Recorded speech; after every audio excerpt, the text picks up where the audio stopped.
Welcome to today's Mobility Everyday video. We will be doing slow, gentle, and deliberate pace core strengthening moves. In fact, we'll be doing a few more moves than we normally do in Mobility Everyday routine because we're not only taking it slow, we're allowing the body to gradually connect, allowing ourselves to build strength yet without putting any strain on ourselves. So start by sitting up very straight, feel your sit bones, find your stillness within, connect to your center. And from here, we're going to warm up our spine first, curling, looking at your belly button, and arching, looking diagonally up.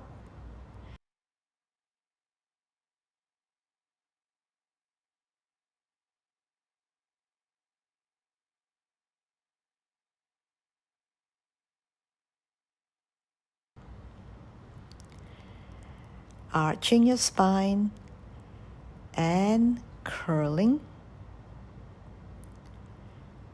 As you arch, you take an inhalation, looking diagonally up, opening the chest and the ribs. As you curl, look down and exhale.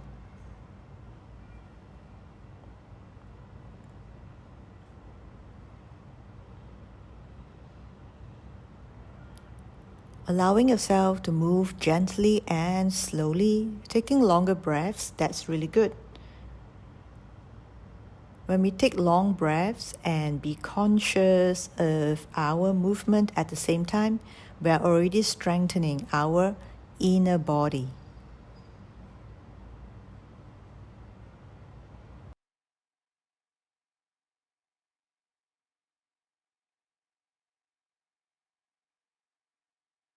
We keep our legs in diamond shape, curl and fold forward. Slowly come back up into a slight arch here. Curling, go forward, let your hands slide down towards the ankles. Your hips will feel like they are opening up more here, so let it. If you feel a bit of pulling around the sides, that's really good. It's a sign that it's opening up. Flex your feet a little if you can. That will help to protect our knees.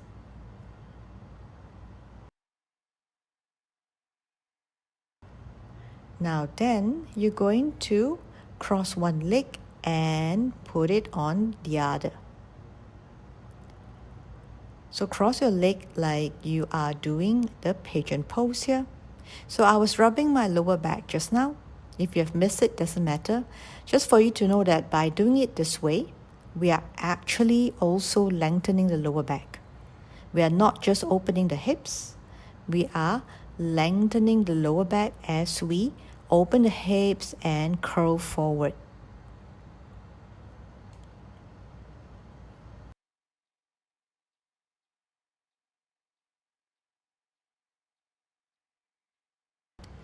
Come down to your elbows, scoop your belly in. Have your lower back reaching towards the floor here. We want the belly scooped in because we want our lower back to be slightly rounded. Flex your feet and slowly hinge from your hip joints and lift one leg up at a time. Very slow and very small movement only.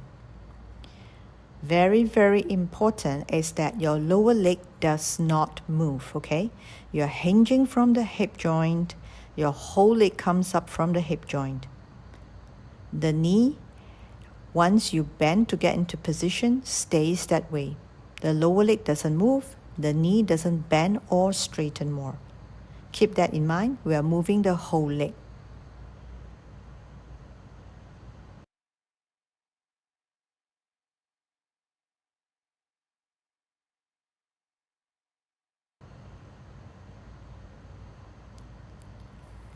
The reason why we flex our feet here is so that we can engage the hamstrings more. Doing it slowly also helps us to engage more to our core. And with our hamstrings engaged, we are lengthening the body as well. Try not to count on your quads to do this. Keeping your upper body very still, pelvis square as you lift one leg up at a time from the hip joint.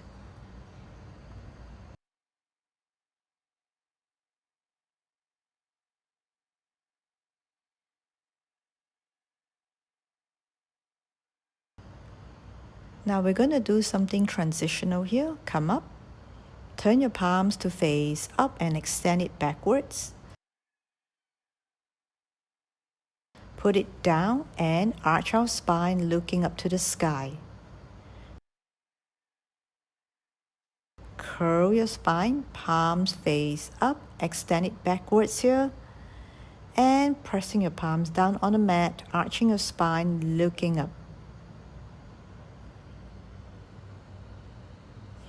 It's always good to do transitional movements after you have done something quite challenging to the body.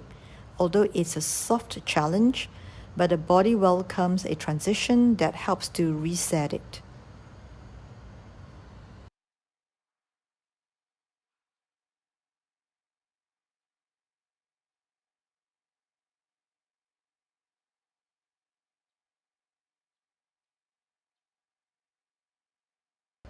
Coming down to our elbows again.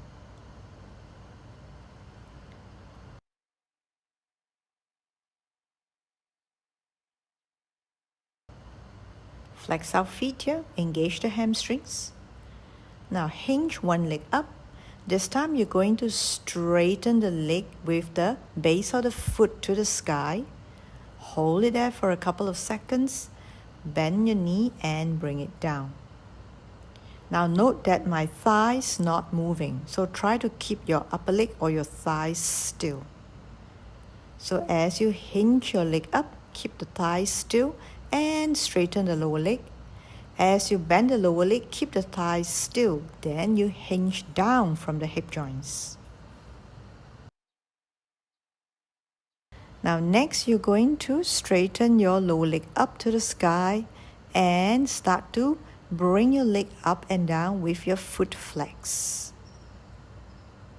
Again, although your leg is in a straight position now, you're still hinging from your hip joint. Remember to flex your foot, lengthen out the hamstrings to bring your leg down.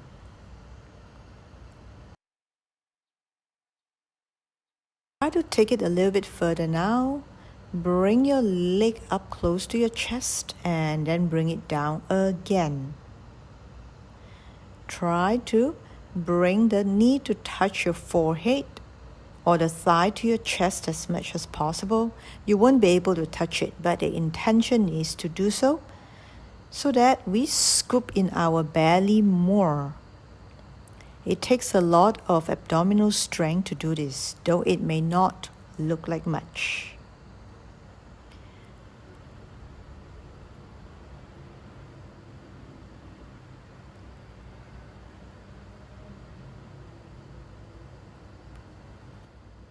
As you do the other side of the leg, pay attention to any differences in either side of the pelvis. We try not to rotate the pelvis as we bring the thigh close to our chest or knee to our forehead. We want to keep the pelvis still while we hinge the leg up from the hip joint.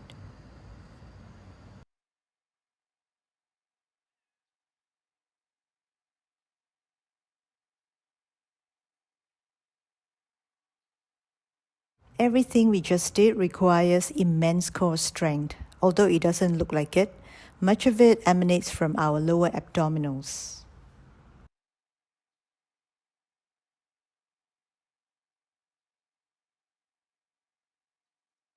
We're going to start to do more asymmetrical moves here. Bend your knees and start to curl up with your fingers interlaced, palms forward.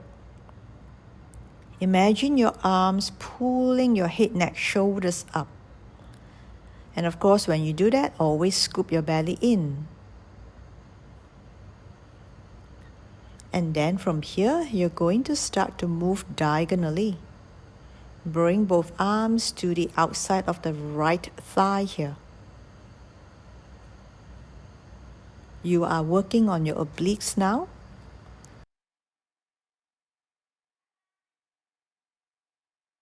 Going to the other diagonal side. The arms pulling you up diagonally. If your obliques are burning, great. That means it's really working hard in a gentle way, and that's what we want.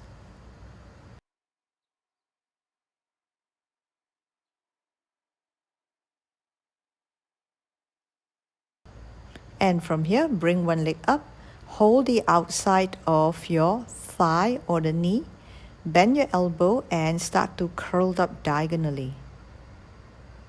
Pulse a few times by bending your elbows, squeezing those obliques. Feel the burning sensation here. Less is more. Try not to come up more by bringing your neck forward. No. Try not to turn the body to the side, thinking that you are working your obliques, but actually not. The movement is quite small, yeah? You should feel burning under your ribs.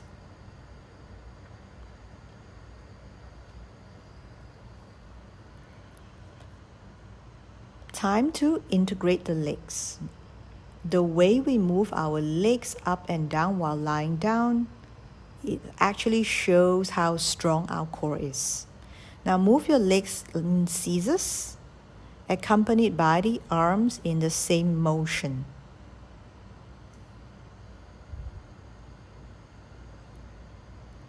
Point your toes, and you need not go very far in this movement, need not bring the legs really low or the arms really far back.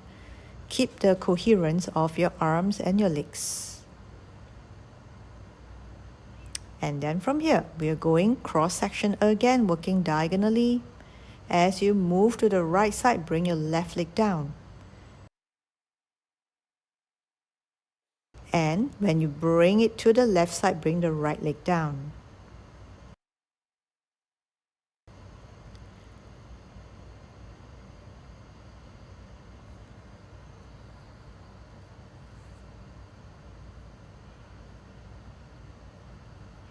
Take a deep breath while you are having a little break here, much needed.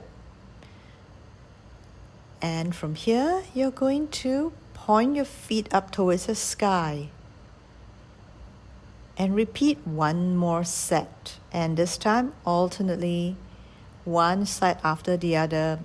Although the pace is the same, doing it alternately continuously does give us a sense of a more dynamic movement, hence challenging us more. But keep to the gentleness of the movement, smile, keep doing it slow.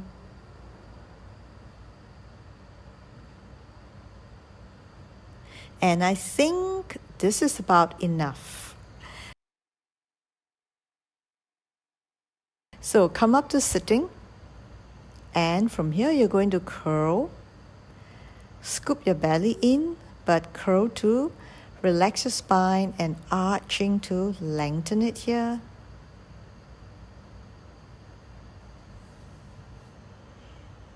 The more we mobilize our spine, the more we lengthen our lower back, the better it is for us to connect to our core. Just remember that. Spine movement is not mutually exclusive of our core strength.